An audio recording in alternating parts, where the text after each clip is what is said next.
با نام یاد خدای مهربان سلام. برنامه نوبت کتابخانه است و امیدوارم همگی خوب و صحت و سالم و بردم هستید و باز در یک صحبت دیگر با یک برنامه دیگر در خدمت شما خواهیم بود و مهمان امروز در برنامه ما دولت مراد کریموف هستند، روزنامه‌نگار، فیلمنامه‌نویس و کارشناسی مسائل سینما. با برنامه خیلی خوش آمدید. تشکر که دعوت رو پذیرفتید.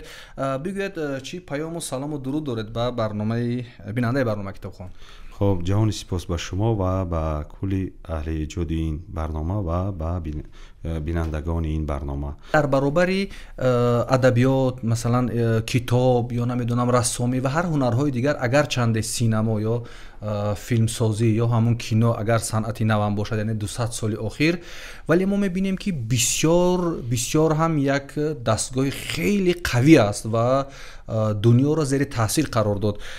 بگوید که این از خصوصیتی همون فیلم است یا چه عامل ها است که این ژانر رو اینقدر مشهور و محبوب کرد در این 100 سال اخیر در دنیا؟ از همه صنعت ها مهمترین صنعت برای ما صنعت سینما است، یعنی صنعت کینو است. و واقعا سینما خود یک دستگاه مقتدر ایدئولوژی است که ملت ها و دولت های گوییم که این ماهیت این صنعت با صراحت درک کردن، در ترغیب ایدئولوژیشون از این چیز ثمرانه استفاده میبرند. و ما از سینما اگر فرض کردیم که در ابتدا ادبیات شکل گرفت، بعدا از ادبیات آستاستا صنعت به وجود آمد و دیگر شاخه‌های مستقل صنعت به مانند گوییم که موسیقی، رسامی و سایر صنعت‌ها مثلا شاخه مستقل صنعت شدن، ولی سینما مجموعی صنعت‌ها است. در سینما ادبیات هم هست، رقص هم هست، موسیقی هم هست، هنر هم هست، یعنی همه اینا در خود متحد کرد و واقعا یک صنعتی مقتدر شد که در دل خواب بیننده اثری خودم میگذاره. من یک مواد مطالعه کردم اوید با کشورهایی که در این زمینه پیشرفت هستند و هر وقتی که این مواد مطالعه میکردم، در جای اول هندوستان بود که سالانه 1000 فیلم میگفتن، البته معلومات سال 2010، بعدا امریکا، بعدا بریتانیا کبیر، بعدا خیتای و 10 گونه که حتی نه تنها کشوری ما، کشور آسیایی نمیتونند با اون نزدیکی داشته باشند، یعنی کشور قدرتمند. شما فکر میکنید که عاملش تنها عامل اقتصادی دارد، یعنی فیلمی که جنبه دیگر هم دارد که در ما رشد نکرد متاسفانه این سال؟ خب امروز ساحه تلویزیون، ساحه رادیو، ساحه کینو، خب ابتدا اگر در شکل صنعت با وجود آمدن و شکل گرفتن، امروز در شکل صنعت فعالیت دارند در بعضی جامعه ها، در بعضی دولت ها. و این که شما گفتید هندوستان و امریکا، خب دو کینوستودیوهای بزرگ محتشمی که با نام گالیوود و هالیوود، و طبیعی است که بیننده هالیوود از گالیوود زیادتر است. این چیز گوییم که فقط این کار نشونده است. و ما از همین چیز باعث شده است که یکی از اگرچه فیلم هاشون سرهزینه است، ولی در برابر سرهزینه درآمد هنگفت هم به اقتصاد دولت می آورد. و ببینید که در دنیا شاید که حدود 30 یا 30 و چند میلیون از پشت این صنعت نان خورد. و چرا که مثلا در دولت‌های به مانند مثلا تاجیکستان و یا دولت‌های منطقه آسیای میانه و یا عموما دولت‌های پسا شوروی، این صنعت به طور باید شاید گوییم که در شکل صنعت در آمده و فعالیت کرده و یک درآمد هنگفت برای بهبود بخشیدن وضع اجتماعی و اقتصادی مردمش خدمت نکند. از یک طرف اگر این ما درباره جنبه اقتصادیش فکر کنیم، در جنبه های ایدئولوژیش تا کجا خطرناک می شود روز به روز؟ یعنی ما میبینیم که دیگر فیلم از اون دایره های بعضی وقت صنعت، درست است که بعضیش با واقعیت ها گرفته میشد، بعضیش بسیار چیز آموزنده دارن، حتی میگن که در برابر یک کتاب یا که 10 کتاب یک فیلم خوب میتونه جواب 100 کتاب بدهد برای تبلیغات. ولی خطرش با اون کشورهایی که فقط بیننده هستند و استحصال کننده نیستند چی است به فکر شما؟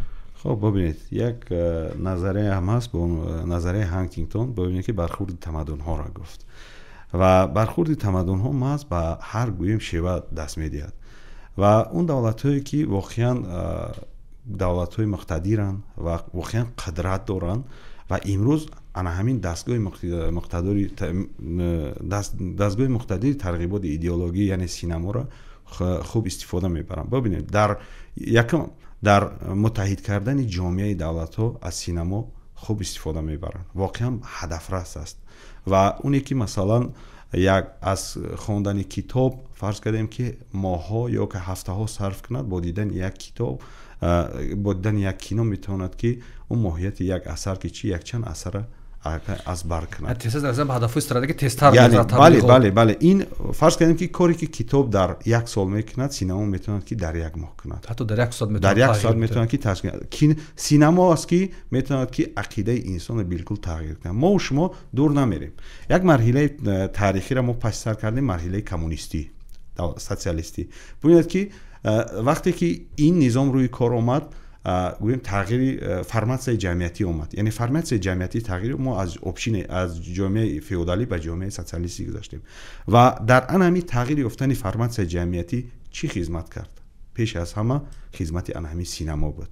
хуб худ агар мисол биёрем, ан ҳамун филми ҳасани арӯбакаш то ба имрӯз моҳияти ӯ филма кам касе ҳаст ки дарк мекунад. бибинед, дар қиболи гӯем ки асб мошина мондан ва пирӯз омадани мошин, ин чи аст? яъне гӯем ки аллакай аз як форматсия ба як форматсия гузаштан аст. яъне асри технология аст. воқеан асри электроника вақти асри технология ки буд, дар ана ҳамон мошин аллакай ҳамин чиза нишон доданд. яъне бо мо ҳар як нафар бигем биист ва бифаҳмонем чӣ қадар вақт ва чӣ қадар тӯлонӣ мешавад.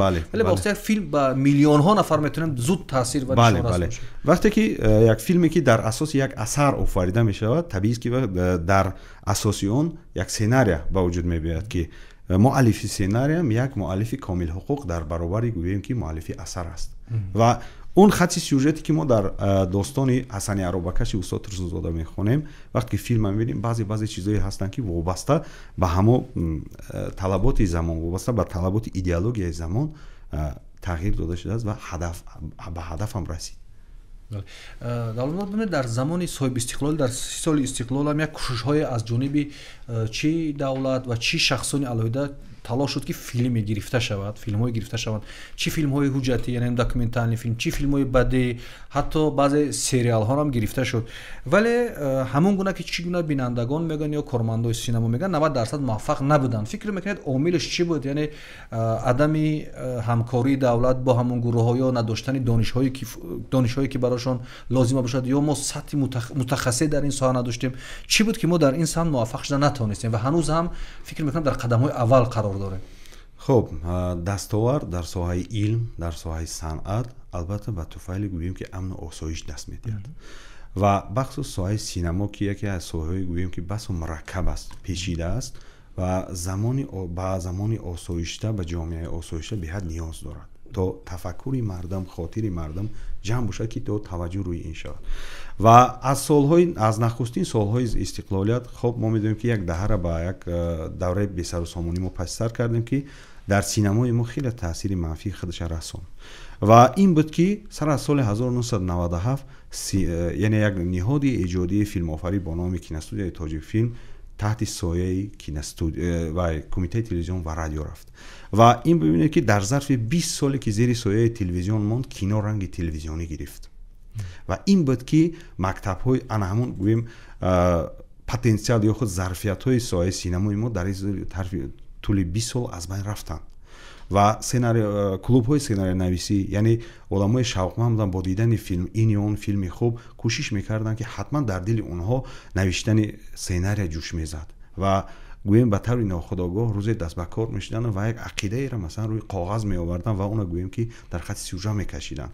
ва ана ҳамин таъсири гӯем ки зери зарфи 20 соле ки зери телевизион монд, синемо аз байн рафт. хушбахтона соли 2017 дубора ин ниҳод аз таркиби гӯем аз ҳамчун зерсохтор аз кумитаи телевизион бароварда шуд ва як ниҳоди мустақил, як муассисаи давлатӣ шуд ки бо мустақил шуданаш мушкилоташ баръалом муайян шуд. яъне аз норасоии гӯем ки аз набудани филмноманавис, аз набудани гӯем ки як наворбардор, аз набудани гӯем ки як наворбардори ҳирфаӣ ва дигар гӯем ки сар аз мутахассисои эҷодӣ то мутахассисои техник аллакай норасоии ҳамин чиз дар баръалом мушоҳида шуд. ва агар ин 20 сола агар таваҷҷӯҳ рӯи синемо мешуд ва синемо ҳамчун як соҳаи мустақил дар баробари масалан театр, радио, телевизион агар фаъолият мекард, табиист ки имрӯз синемо ҳам дар баробари онҳо яке аз соҳаҳои муваффақ мешуд ва табиист ки аз гӯем ки қолаби санъат ба як саноат табдил меёфт ки имрӯз гӯем намегузошт ки то фазои иттилоотии кишвар холӣ шавад ва ҷойгоҳи онро филмҳои хориҷӣ гирад. ҳиндуҳо хостан дар баробари Голливуд рақобат кунанд, Болливудро таъсис доданд, чун аз таъсири ҳамон омилҳое ки ба онҳо мешун бозӣ байни қудратҳо буду идеологӣ буд, худшонро халос кардан, чикор кардан, Болливудро ташкил кардан ва ҳифз кардан ҳамон фарҳанги тамаддуни худшон. Имрӯз туркҳо ин корро ба суръат мекунанд. Хайр русҳо ҳам то ҷое ин корро карданд, ё намедонам баъзе кишварҳои урупоӣ даст ба ин кор заданд. Вале имрӯз мебинем ки ҷо ҷо чи дар Тоҷикистон баъзе масалан ташкилотҳо ё намедонам идораҳо ё баъзе гурӯҳҳо мехоҳанд ки маблағгузорӣ кунанд барои синамо, ё филми ҳуҷҷатӣ гирифта шавад, ё филми бадеӣ гирифта шавад. Шумо фикр мекунед ки ҳамин маблағҳо бояд маблағҳои ватанӣ бошанд ё хориҷӣ, ё ин таъсир надорад барои филм агар онҳо хатти сюжета таъин накунанд? Яъне барои филм сохтан аз берун пул гирифтан ё аз шахсои алоҳида гирифтан метавонад чӣ мегӯянд ҳамон озодии фикрӣ, озодии андешаи муаллифа ҳифз кунад дар онҷа? хуб табиист ки вақте ки филм гирифта мешавад барои гӯем ки барои ҷомеа, яъне филм чи аст? Ба вуҷудоварандаи афкори ҷомеа аст, яъне аз ноҳияи фикри рушд додани ҷомеа аст, яъне тарбия кардани ҷомеа дар рӯҳияи чӣ? Дар рӯҳияи миллӣ, дар рӯҳияи яъне рушд додани худшиносии таърихӣ ва худшиносии миллӣ аст.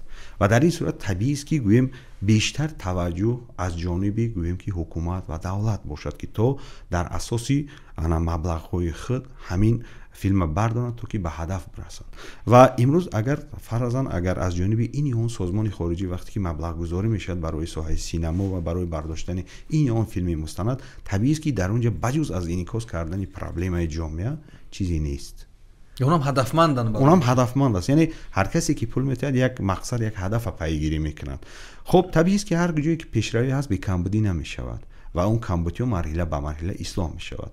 хуб агар хуб мешед ки таваҷҷӯҳи зиёд аз ҷониби ҳукумат, яъне аз ҷониби давлат рӯи синамо шавад, беҳтар хубтар мешавад, то ки ҳамон аз парешонӣ гӯем ки аз маънаван парешон будани ҷомеаро пешгирӣ мекунанд. Хант интернет довар шуд ки дар бораи бархурди тамаддунҳо ва имрӯз сели ин филмҳо хоҳ нохоҳ болои мо таҳмил мешавад. Яъне рехта истодааст. Ба воситаи ки бо интернет ина бисёр доираша васеъ кард. ҳоло мо ба бозор баромадан ва рақобат кардан имкон надорем. Фақат ҳадақал метавонем як чикор карда метавонем дар қадами аввал ки ҳамин села камтар, шиддатша камтар кунем. Бо кадом роҳҳо метавонем ки сели масалан рехтани масалан ҳамин филмҳои хориҷиро ба воситаи ман кардан намешавад, чун имкон надорад дигар. یعنی این قدر واسطه‌های دسترسی زیاد است که و این میلیون ها مردم هم در بیرون با کار و زندگی مشغولن. اگر اینجا اون فیلم ندن حتما در بیرون میبینن. در قدم اول برای ساختن فیلم‌های حجتی، نمیدونم فیلم‌های بدی یا بعضی سریال‌های خرد چیکار کردن میشود که راه آسان‌تر باشد برای رسیدن به هدف؟ از نگاه شما چه کارشناس؟ خب ببینید تا زمان روی کار آمدن اینترنت مردم واسطه به دست آوردن اطلاعات تنها روزنامه و تلویزیون و یا که رادیو بود و امروز برای کار آمدن اینترنت و گسترش یافتن این تکنولوژی البته اینترنت دنیا را به مانند به منزله گوییم که یک روستا تبدیل داده است که امروز ما در این کنج دنیا ششته میدونیم که در اون کنج دنیا چی گپ خبر است، یعنی در آن واحد ما ازش خبر میشیم و این چیز بیشک در تاثیرش در دل خود جامعه دولت ها میرسد و وقتی که مردم الکه با دیدن گوییم طریق اینترنت با دیدن فیلم های گوناگون الکه ذوق سلیقش تغییر یافت، یعنی بالا رفت و وابسته به ذوق سلیقه مثلا مردم امروز فیلم آفریدن خیلی کاری مشکل شده است، یعنی خیلی هدفمندانه و گوییم که یک عقیده را گوییم که به مانند یک گوهر سفته کردن پیشنهاد کردن چون چیزی بهتر دیدن. بله حتما گوییم که قابل قیاس کردن پیدا کردن. امروز وقتی که فیلم‌های مرحله به مرحله وقتی که فیلم‌های استحصال این یا اون دولت‌ها وارد فضای اطلاعاتی ما شدن و مردم ما به تا به امروز تماشا میکنند، ببینید که حتما البته قابل گوییم قیاس کردن پیدا کردن و حتما یک فیلمی که از جانب گوییم یک شرکت سینمایی وطنی استحصال میشود اون حتما قیاس میکنن با فیلم‌های هندی، قیاس میکنن با فیلم‌های ترکی، قیاس میکنن با فیلم‌های کوریایی و قیاس میکنن با فیلم‌های دیگر و امروز برای رشد سینما خب اول اینکه فیلم‌ها گوییم میشن فیلم‌های ایدئولوژی و فیلم‌های میشن فیلم‌های بازاری، یعنی تجاری میشن. خب فیلم‌هایی که ایدئولوژی میشن از جانب دولت باید که مبلغ گذاری شون و برای به هدف رسیدن آن همون استراتژی و یا سیاست دولت باید که مبلغ گذاری شود و فرض کردیم که برای بالا بردن худшиноси таърихи мардам, барои худшиноси миллӣ дар ана ҳамин самт бояд ки филмҳои чӣ мустанад ва чӣ бадеӣ офарида шаванд ва барои гӯем ки дар бозор рақобат кардан бо дигар филмҳо ва ҷалб кардани таваҷҷӯҳи мардам ва савқ додани масалан мардам ба сӯи синамои ватанӣ, ин аллакай гӯем ки дар ин самт филмҳои тиҷоратӣ офарида мешавад ки то ки вобаста бархурди гӯем ки завқу салиқаи бинанда бошад. Хоб адами гӯем ки рушд накардани синамои тоҷик имрӯз дар набудани бозор аст. фаразан мо шумо як соҳибкор бошем, агар мо як соҳибкори истеҳсолӣ, вақте ки мо истеҳсол мекунем, пеш аз ҳама барои ба фурӯш баровардани маҳсулотамон мо бозорро меомӯзем. ана ҳамин гуна бозор дар бозори синамои тоҷик мутаассифона шакл нагирифтааст ва он бозор бояд ки гуногунранг бошад. дар баробари гӯем ки маҳсулоти ватанӣ, яъне синамои ватанӣ, бояд ки дигар филмҳо ҳам бошанд ки то ки вориди рақобат карда тонад ва бинандаи тоҷик табиист ки имрӯз ормонӣ аст дар баробари дидани филмҳои истеҳсоли гӯем ки туркиву чиниву ҳиндӣ ва дар дилш ормон аст ки чаро синамои ватанӣ чунин филмҳо намеофарад ки то дар қиболи ино гоҳе хаста шидан аз тамошои филмҳои масалан истеҳсоли хориҷӣ як филми ватанӣ бибинам. ва имрӯз бибинед ки дар бозори синамо имрӯз дар баробари филмҳои гӯем ки кӯтоҳу пурра ва гӯем ки силсила филмҳо авҷ гирифтааст ва ягона яке аз гӯем ки барои рӯпӯш кардани хароҷоти синамо филм ин силсила филм аст. силсила филм аст ки метавонад бо дидани гӯем ки бо ҷалб кардани таваҷҷӯҳи бинанда, яъне аллакай гӯем ки дар мафкураи ӯ таъсир кардан аллакай бинандаро аз назди экран дур намекунад.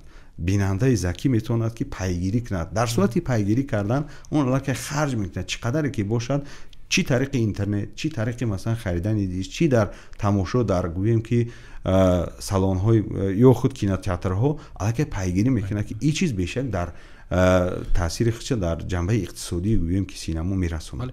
бинед даламнур дар ҳамин Туркия ва Ирон вақте ки аз тарафи масалан Амрико ё Мексика ё дигар кишварҳо, вақте кишварҳо бо Бразилӣ сериалҳои зиёд ам силсила филмҳо вақте ки ворид шуд, ино дар марҳилаи аввал вақте ки натонистанд бо филмҳои ватанӣ рақобат кунанд, сонсур мекардан, кӯшиш мекардан зудтар тарҷума кунанд ва ворид кунанд ам баъзе гуфтаҳо шева мутобиқ кунанд ба ҳамон идеологияи худашон. оё имкон надорад ки мо дар Тоҷикистон агар ки ҳадди ақал ҳамин қадар карда наметавонем ки ин масалан ина гирем зуд тарҷума кунем ва унҷа масалан баъзе калимаҳои тоҷикӣ, баъзе кӯчаҳои худмон, баъзе одату фарҳангҳои худмон ворид кунем? имкон надорад ин чиз?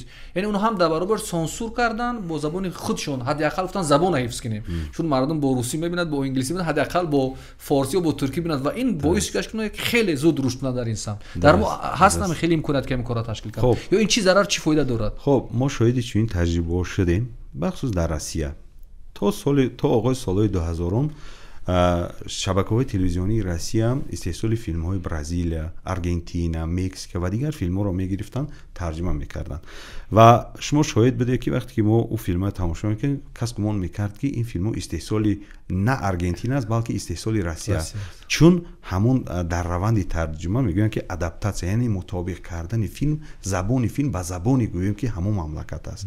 мутаассифона ана ҳамин чиз дар мо риоя намешавад. дубля ё худ дубляж кардан ин яке аз гӯем ки бахши фаъолияти гӯем ки яке аз бахшҳои фаъолияти синамоӣ аст ки ино ҳадафмандона вақте дилхоҳ ҷомеа вақте ки мехоҳад ин филма ба намоиш гузорад ё ба забони гӯем ки миллӣ тарҷима карда пешкаши мардум гардонад, аллакай ҳамон чизҳоро пайгирӣ мекунад, яъне мутобиқсозии забони филм ба забони гӯиш, ба забон ба гӯиши ба гуфтори мардум аст ва мардум вақте ки тамошо мекунад, аз ӯ филмам агар ибрат нагирад, аз забони филм чизе меомӯзад. яъне ин қадар забони бой дорем ки дар вақти тарҷума метавон аз зарбулмасал мақолу дигар чизо кор гирифт, ё ки аз дубайтиву дигар чизо кор гирифт ки бешак метавон бинандаро муътақид сохт ки ин филм агарчи истеҳсоли гӯем ки хориҷӣ аст, вале дар қолаби забони тоҷикӣ ки дар омадааст, کس گمان میکند که استحصال وطنی است.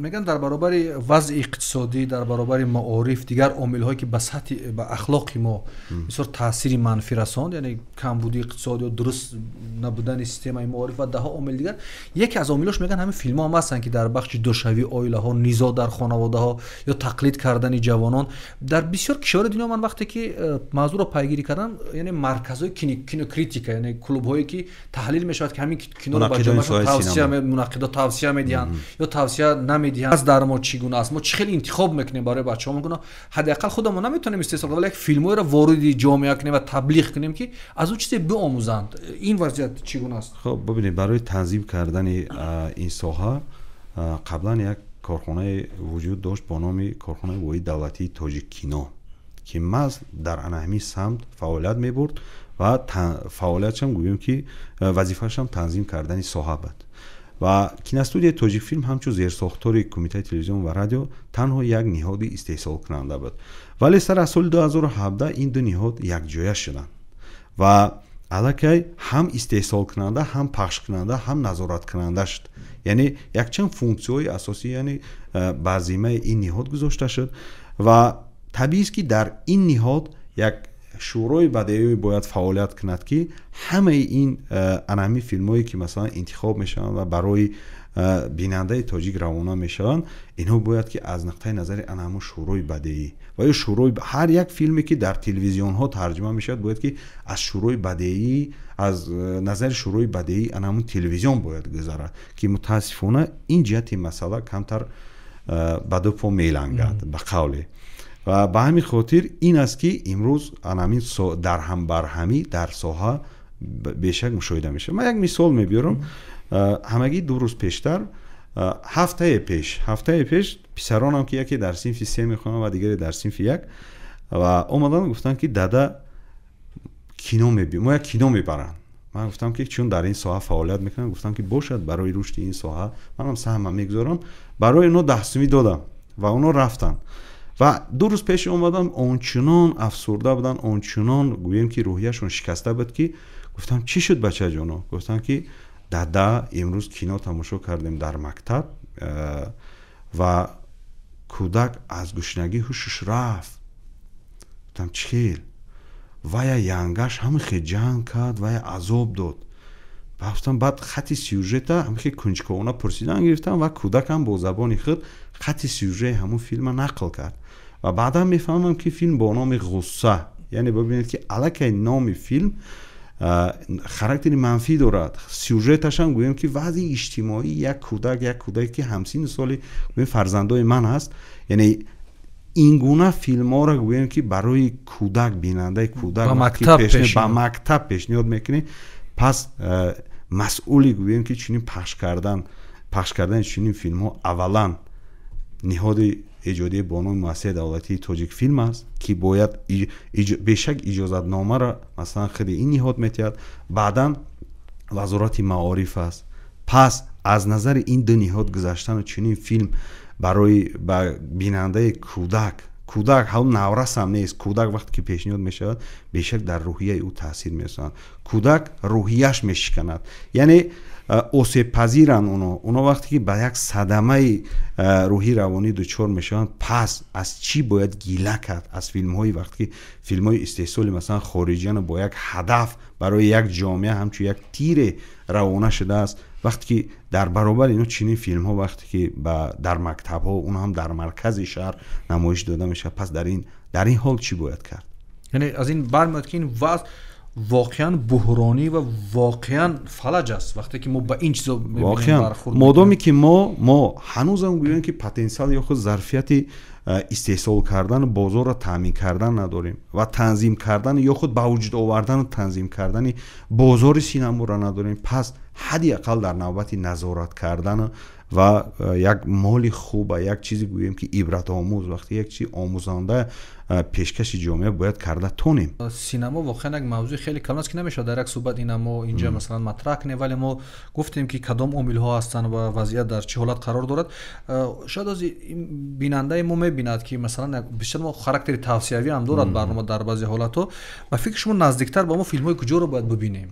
агар гап сари интихоб равад, ҳоло мазмун як тараф, муҳит як тараф, аз кудом давлатҳо бештар наздиктар ба мо аст ки он филмҳошро бояд мо тамошо кунем? хоб бибинед ки мо дар минтақа агарчи минтақа аз 5 кишвар иборат ҳам боша, 4 давлаташ давлати Туркия аст, яъне ба ҳавзаи давлатҳои Туркӣ ҳатман майл доранд, иртиботе доранд ва ин таъсири ва ҳамчун як улгу, ҳамчун як давлати модерни Туркии исломӣ ино Туркияро мебинанд ва бешак дар сиёсат, дар фарҳанг, дар илм, дар маънавиёт тақлид ба ҳамон мекунанд, ҳамчун як улгу қарор доданд ва ина мо бешак дар синамои Ӯзбекистон мушоҳида мекунем ки бибинед ки ҳоло ки дар марҳилаи масалан таърихии давлатдоришон қарор доранд, яъне як марҳилаи гузариш ки марҳилаи таърихӣ мегӯянд қарор доранд, онҳо такя кардан дар баробари филмҳои иҷтимоӣ, яъне бозгӯкунандаи вазъи иҷтимоӣ гӯем ки ҷомеаи Ӯзбекистон бошад ва дар баробари ин барои рӯҳияи гӯем ки барои боло бурдани худшиносии таърихии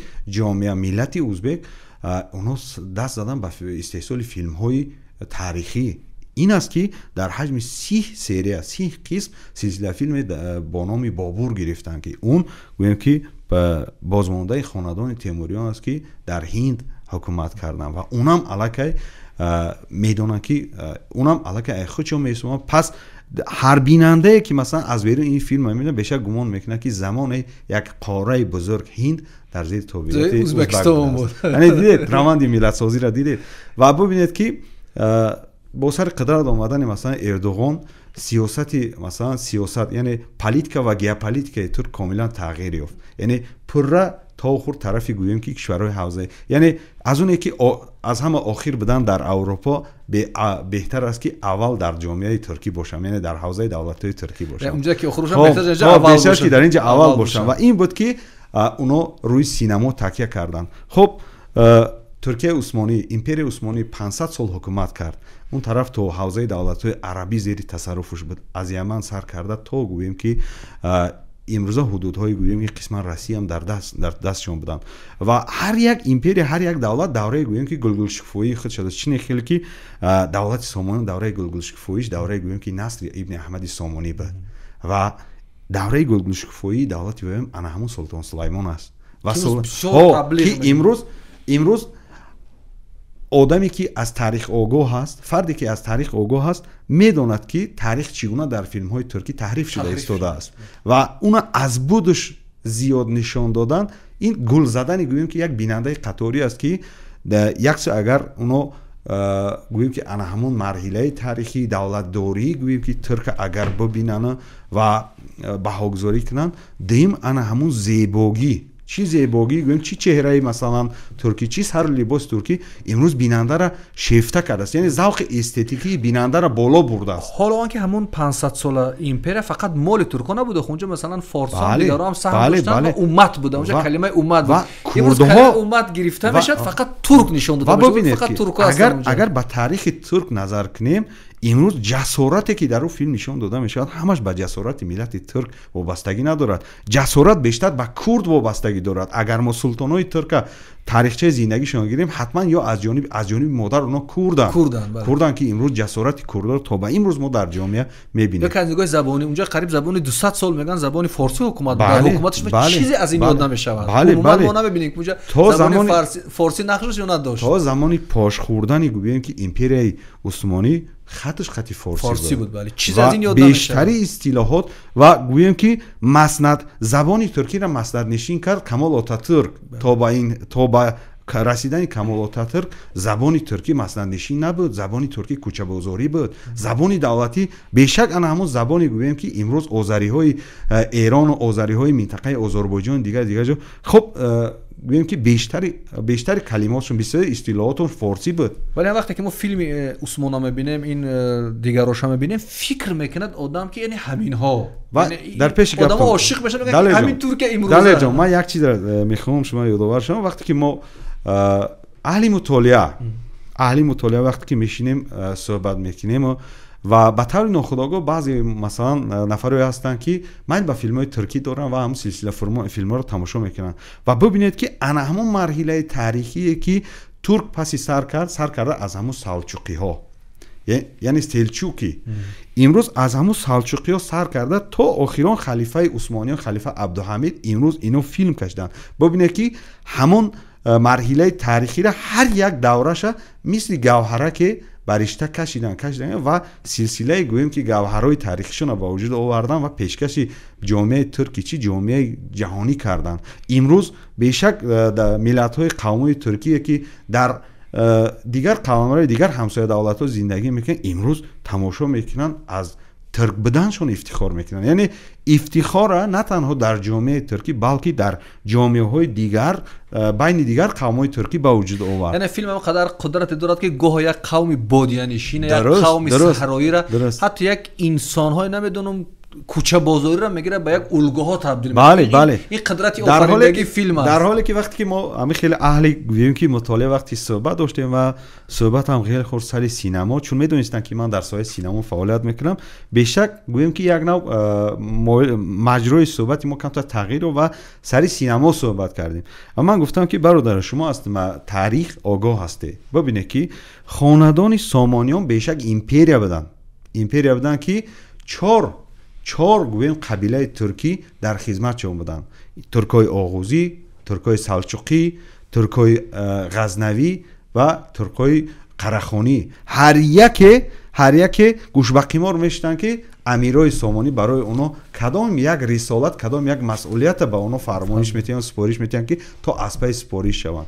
وقتی که سلجوق یکی از الهای گویم که ترکای آغوزی در خدمت گویم که خاندان سامانیان بود، پس ما اگر با او اقتداری که مثلا سینمای ترک فیلم میآفره ما اگر آفریم که شاید که دیدگاه مردم از بین نسبت ملت ما تماما دیگه شود. ما ملت کوچک نیستیم، ما ملت بزرگ هستیم. ما یک ملتیم که امروز در 10 میلیون در محدوده 10 میلیون تاجیک نباید شناخت. تاجیک امروز شکر خدا حدود 50 و 60 میلیون است در روی زمین است که با گویم که آفریدن چنین فیلم ها ما نه تنها گویم که جامعه به چیز متقیم بلکه کلی تاجیکای دنیا را با ما گاه میگن که ما نمیتونیم مثلا حاضر دست بزنیم راکت بالاستیکی بسازیم، نمیدونم کشتی زیر آبی بسازیم، نمیدونم ساموریت کیمچو دیگر. فقط میتونیم با ساختن یک فیلم خوب مثلا از دوره سامانیان میتونیم اگر یک آدمی درست حسابی، یک آدمی تحصیل دیده، یک کارگردانی خوبی با دست به این اقدام بزند و حمایت دولتی داشته باشه، البته در پشت دولت باشه، ما میتونیم حتی یک منطقه را با ترجمه کردنش تحت نفوذ خود قرار داده باشه. بیاد صحبتمون در این بخش خلاصه کنیم که به فرزندان خود، به بیننده های تماشا این فیلم ها شما چی توصیه دادن؟ خوب میشد که مثلا بیننده ذکی امروز همون فیلم هایی که منفعت بخش است، نوبسته که مثلا یک فیلم خوب میتوان در استحصال فیلم های اروپایی، میان فیلم های استحصال امریکایی، روسیه و دولت های منطقه هندوستان، در دل خود دولت میتوان فیلم های جنبه اخلاقی داشته و علمی تاریخی و دیگر شد. یعنی نمیشد امروز به یک منطقه محدود شد، به فیلم های استحصال یک منطقه محدود شد، بلکه امروز جهان فرا گرفتن در کار. یعنی فیلم هایی که در کدام کنج دنیا استحصال میشوند باید که عبرت آموزند، باید از نقطه نظر تربیوی، از نقطه نظر گوییم که راهنما به همچون راهنما بدنشون باید انتخاب کرده، ترجمه و اونها با این واسطه ما جایگاه و مقام زبان تاجیکی را در برابر مثلا زبان روسی و در برابر دیگر زبان‌هایی که مثلا سر استعمال هستند در تاجیکستان میتونیم که بالا بریم. تشکر. میبینم که به برنامه کتابخوان هم کتاب آوردید و همون گونه گفتیم که کینو یا فیلم بعضا میتواند که جای چند کتاب خوب پاسخ بده، فوری پاسخ بده، ولی در برابر این که به فکرم زیاد فیلم هم میبینید، کتاب هم میخونید و چی کتاب ها رو به برنامه آوردید و چرا این کتاب ها رو آوردید به برنامه کتابخوان؟ خب واقعا کتاب چیزی که از جامعه میگن انیس کنج تنهایی است و واقعا انیس کنج تنهایی است وقتی که آدم از کار خسته میشد، از یک تشویش‌های روزمره زندگی خسته میشد و بیشک به رو میورد به دوست بی‌منت کتاب. و منم از کودکی زیاد کتاب خواندن دوست می داشتم، برای که اون خط سوژه که در کتاب می رود و از سینما آدم گوییم که فراختر است. سینما یک فشرده است، در فیلم یک فشرده است، ولی در کتاب بسیار یعنی وقت خودت معین میکنی. در اون محدوده وقتی که در فیلم نشون داده میشه، نمایش داده میشه، یعنی در اینجا ببینیم که محدود نیست. کی میخونی، در چقدر وقت میخونی، این الکی وابسته به خواهش خود است. و اینجا یک چند اثرای آوردم که بیشتر به اثر چین نویسنده من بیشتر میل دارم. و اینجا هست ماین رید، یعنی سواره بیسر، نویسنده امریکایی و نویسنده گوییم که امریکای لاتینی گابریل گارسیا مارکیز که مؤلفش هم برای تالیف اثر 100 سال تنهایی جایزه نوبل گرفته است. این از این کتاب بریم ماین رید فسادنگ безгалави тамошобинони гиромӣ. این کتاب در چاپ‌های نوش در فروشگاه کتاب تاجیکستان هست و به زبان انگلیسی هم هست و به زبان تاجیکی هم ترجمه شده است. اگر نمیدونم در فروشگاه کتاب هست یا نیست، شما میتونید از دلخواه فروشگاه کتاب این کتاب را دسترس کنید. واقعا یک کتاب فانتاستیکی است ولی خیلی جالب است. کتاب دیگر، خب کتاب دیگر لوبوف و وریم چومه، یعنی عشق در زمان وبا، در زمان وبا است. بیشک نویسنده بسیار خوب است گابریل گارسیا مارکیز. یک برتریتش، تفاوت این نویسنده از دیگر نویسنده ها در این است که در اثرش مفهوم فضا و وقت قریب که بیگانه است. بسیار برام جالب است. یعنی یک تاریخچه زندگی قهرمان که 52 ساله در بر میگیرد، در آن واحد گویا میگذرد. چقدر میگذرد گفتم نمیفهمم. چه 52 سال بله 52 سال، یعنی صبر کردن، انتظاری کشیدن و بالاخره به همون معشوق خود رسیدن. این کتاب بسیار جالب است. ما دو کتاب از این نویسنده رو در برنامه قبلا معرفی کردیم که 100 سال تنهایی، دیگری به پالکونی کسی نمینویسد و آدم خدا. هر سه این کتاب به زبان تاجیکی یعنی ترجمه شده است و در یک کتاب است و با زبان روسی و انگلیسی هم در فروشگاه هستند. کتاب دیگری مارکز که دولت‌مراد در اینجا برای معرفی آوردن، لوبوف و وریم چومی، یعنی عشق هنگام وبا. این کتاب هم در فروشگاه تاجیکستان هم با زبان انگلیسی و هم با زبان روسی شما میتونید دسترس کرده بخونید. و این کتاب با خط فارسی یعنی در ایران هم ترجمه شده است. شما با یک جستجو میتوانید در شبکه اینترنت ترجمه فارسیش رو یافته بخونید. بسیار کتاب جالب است. خب کتاب دیگری که هست از نویسنده زبردستی روس لف نیکولایویچ تولستوی است، آنا کارینینا. این اثر باید گفت که در 20 گونه اثرهای گوییم که لیریکی جهانی شامل است و بیشک اثر ماندگار است در برابر گوییم که جنگ و صلحش. همین آنا کارینینا است که واقعا نویسنده دیگری بزرگ روس هم که هست با نام فیودور داستایوسکی. عمومیت و تفاوت این دو نویسنده را من در چی میبینم که اگر در آثار تولستوی همون گوییم شکوه، همهمه و گوییم که وضع اجتماعی گوییم که طبقه اشراف اگر که نشان داده شود، ولی با فرق از تولستوی در داستایوسکی وضع اجتماعی مردم، جامعه، یعنی بیشتر کوچه و پس کوچه های انمو شهری که در آثارش تصویر میکنند، بیشتر وضع اجتماعی مردم قطاری اونجا گوییم که انعکاس میشود. این تفاوتش بود و عمومیتش در چی است که در دو نویسنده فلسفه تصویر روح است. یعنی اونچنان شماره قهرماناشون زیاد است که یک قهرمان با یک قهرمان عموما شباهت ندارد. خیال یعنی بله یک خردترین، یک جزء خردترین گوییم که یک اندیشه که مثلا در یک قهرمان تصویر می‌یابد و در این قهرمان دیگر همون مانندی را نمی‌بینی و این از بزرگی این دو نویسنده بزرگی روسکی واقعا از خواندنش گوییم که آدم اینجا گوییم که جهانبینی فلسفی. بسیار میگن که همین اثر آنا کارینین مشکل است براشون فهمیدن. این برای شما چه می نویسن بعضی شرح و کامنت ها، من در بعضی این بحثا دیدم که میگن کمی براشون مشکل است. براتون مشکل نبود فهمیدین همین کتاب آنا کارینین؟ ببینید در خواندن کتاب بیشک جهانبینی هم نقش بازی میکنه. ببینید جهانبینی میشه جهانبینی فلسفی، جهانبینی تاریخی، جهانبینی دینی و جهانبینی ادبی دیگر و هر نفری که از گوییم که جهانبینی فلسفی دارد، جهانبینی تاریخی دارد، چون در این آثار تولستوی بیشتر با خط سوژه یعنی سوژه با گوییم که حادثه‌های تاریخی ربط دارند. بعضی منقدان میگن که از پیام همین کتاب نشناختن خداست، یعنی آنا کارینین. برعکس بعضی میگن که اون خدا را نشناختی به همین مشکلی دچار شد. درست. ایجاد ببینید که در برابر آنا کارینینا که خب در شریعتی مثلا دین نصرانی هم خب تو زمان انقلاب انا یعنی شریعت حکم شریعت بالا بود. یعنی تو زمانی که زنی که مثلا شوهرش در قید حیات بود او حقوق شوهر کردن هم نداشت از روی مثلا مطالعه ولی بعد از گوییم که انقلاب این چیز کمتر جایگاه شریعت یعنی نصرانی پایان رفته و گوییم که یک سیر رو به جامعه دنیوی آوردن و در برابر قهرمان با نام گوییم آنا کارینینا و کنستانتین لیوین کنستانتین لیوین هم میبره که در ابتدا همین کنستانتین لیوین یک آدمی گوییم که بی خدا است ولی مرحله به مرحله در قلبال گوییم که آنا کارینینا آنچنان گوییم که حسی خودشناسی یعنی مهر خداپرستی در دل کنستانتین لیوین بالا میگیرد که و اونم تالستوی همین که تصویر میکنه که یک ایامی بهار است وقتی که از سری گوییم که زمینی گندم بر میگردد و هوا میگه ابر کشیدگی بود میگه باران نیسانی بهاری میبارید و همین خیلی مهر خدا دوستی در دل کنستانتین لیوین جوش زد که یه باره اشک در رخسارش جاری شد میگه. چه تصویری جالب بسیار تصویری جالب دارد وقتی که میخونی راحت میکنی ده. آنا کارینین نوشته لیو تولستوی این اثر هم در شکل نوی چوپی در فروشگاه‌های کتابی تاجیکستان موجود است. همون گونه که دلال مراد گفتم واقعا در جهان این کتابی لیو تولستوی یعنی آنا کارینین در قطار 20 کتابی برتر و 20 کتابی عشقی لیریکی جهان جای گرفته است.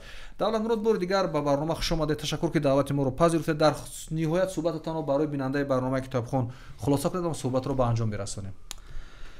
خب من برای بیننده توصیه میدم که همه وقت گوییم چی در تماشای فیلم چی در مطالعه کتاب همه وقت انتخابی بالا داشته باشند و محض گوییم که اثری بلند مضمون چی در شکل کتاب چی در شکل کینو آدم نظرش بلند میبرد یعنی نگاهش گوییم که بالا میبرد و ذوق سلیقش بالا میبرد و توصیه من تنها همین است که هیچ وقت از مطالعه در برابر تماشای فیلم از خواندن کتابم دور نباشید تا که از ذوق و سلیقه شما پیوسته بالا رود و جهانبینی شما طرف وسیع گردد. تشکر برای یک صحبت واقعا جالب و شنیدنی.